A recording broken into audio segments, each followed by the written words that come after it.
Chapter 17, Times of Emergency.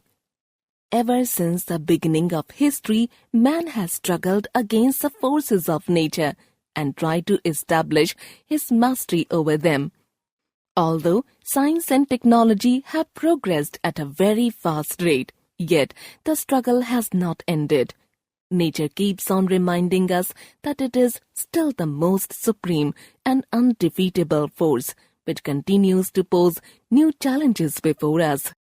Unfortunately, many regions of our country are prone to natural disasters.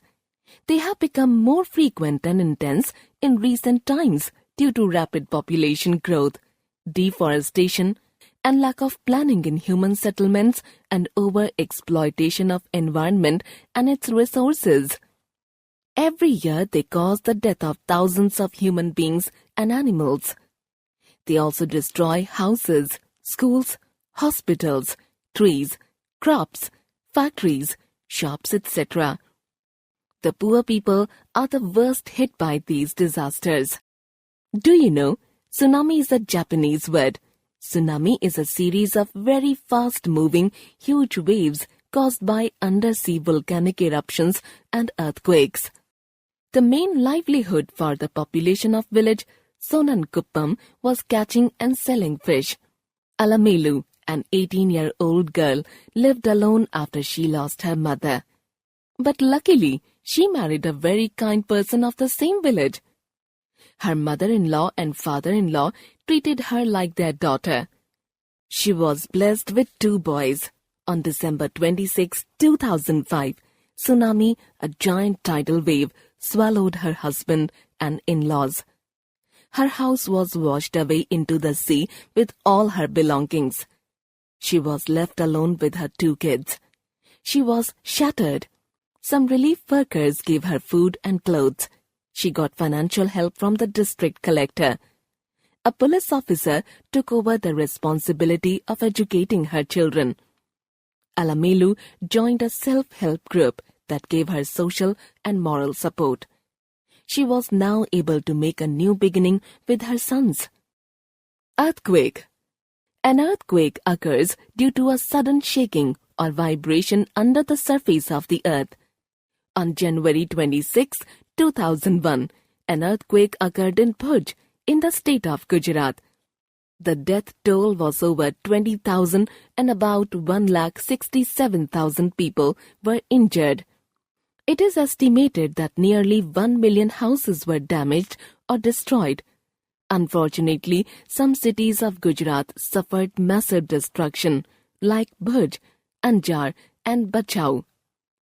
Do you know, relief and rescue teams from India and abroad reached Bhuj soon with food, tents, medicines, cash, offers for adoption, education, etc. when it faced the massive earthquake in 2001. Floods.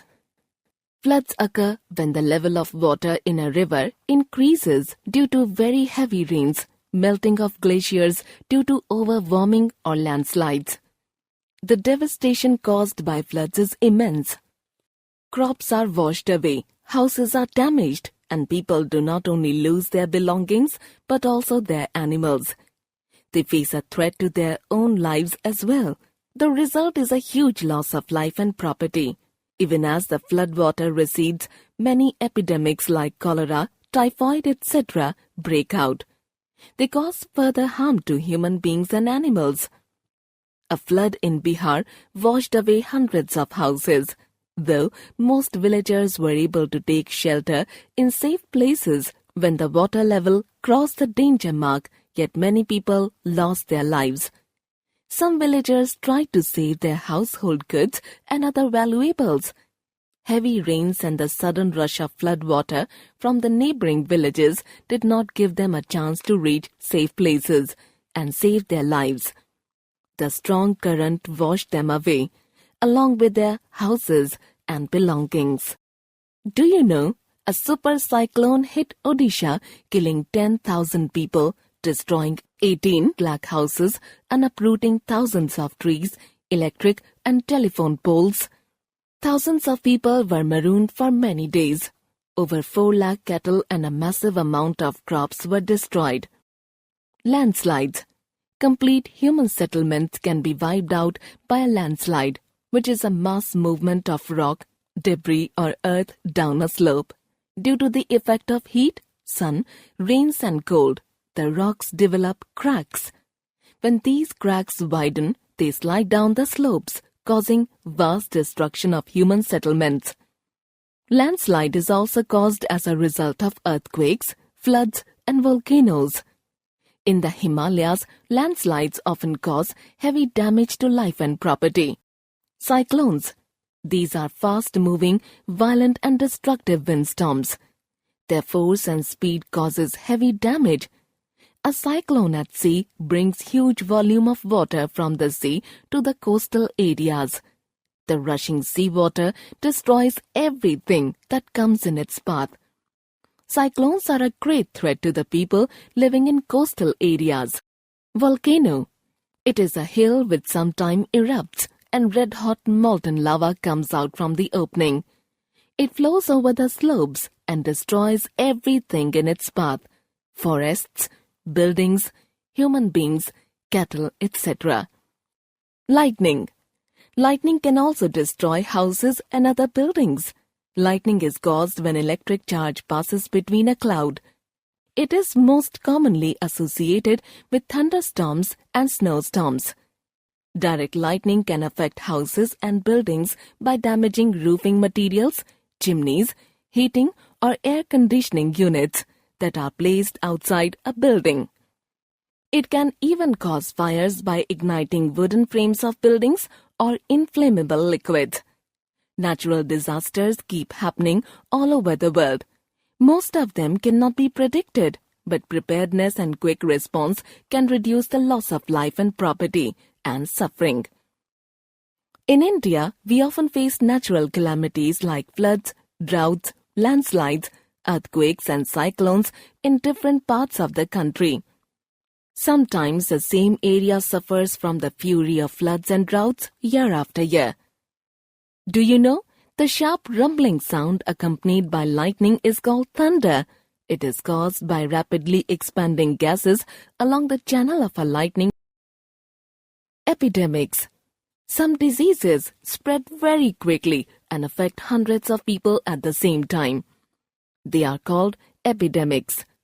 Diseases like tuberculosis, malaria, cholera, dengue and AIDS must be treated quickly and effectively. Otherwise, they can infect people on a large scale and pose a danger to humanity.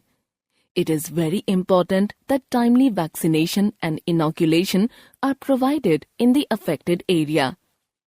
Smallpox used to kill, blind and disfigure thousands of people in India, but fortunately we were able to eradicate it completely.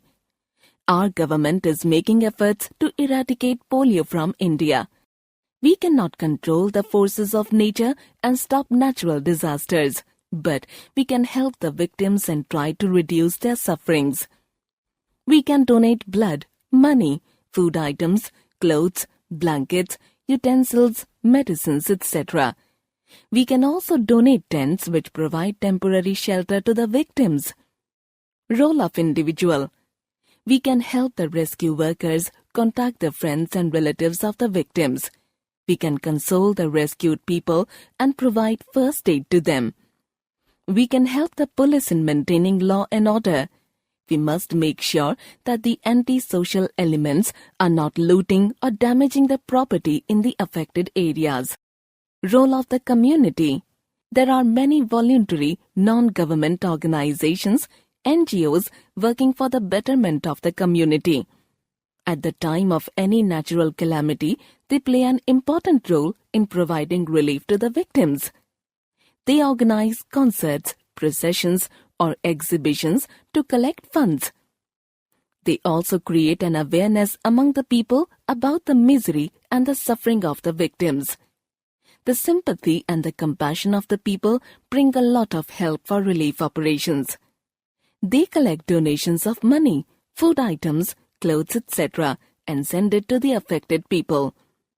Besides the voluntary organizations, many self-help groups are formed by the people of the affected areas. They help in maintaining law and order, organize relief camps in tents, school buildings, temple complexes, etc. Doctors, engineers, bankers and teachers provide free consultation to the victims to reconstruct their lives. The Red Cross Society provides all types of medical help.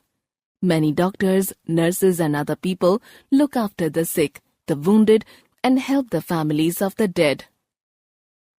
Our government helps by finding homes for the orphan children.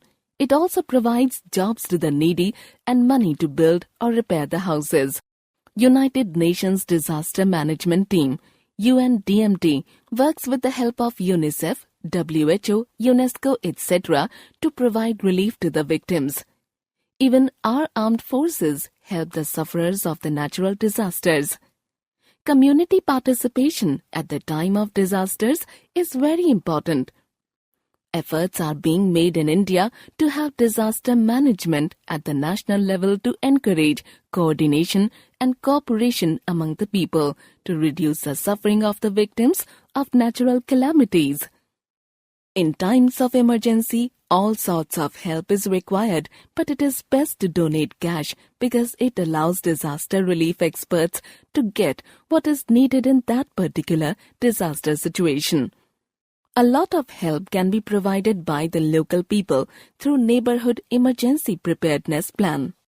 Organize your neighborhood into self-help groups. Prioritize and collect emergency supplies like shelter, water purification, sanitation supplies, food, first aid kits, fire extinguishers, etc. Get training in emergency preparedness, rescue measures, suppression of small fires, etc. First aid. First aid is the immediate treatment given to the victim of an accident or sudden illness before medical help is available. It is the civic responsibility of each and every citizen to learn to provide first aid. The main aims of first aid are to provide immediate assistance, to promote recovery, to prevent the worsening of the victim's condition. Step 1. Examine the victim to know the details of injuries and their nature. Step 2. Perform the necessary first aid measure. Step 3. Arrange for a qualified doctor or shift the patient to a nearby hospital. Step 4. Inform the family of the victim immediately if possible. Basics of first aid. Be calm, judicious and quick. Look for the following. Is there failure of breathing? Is there severe bleeding? Is the patient in shock? Is there any fracture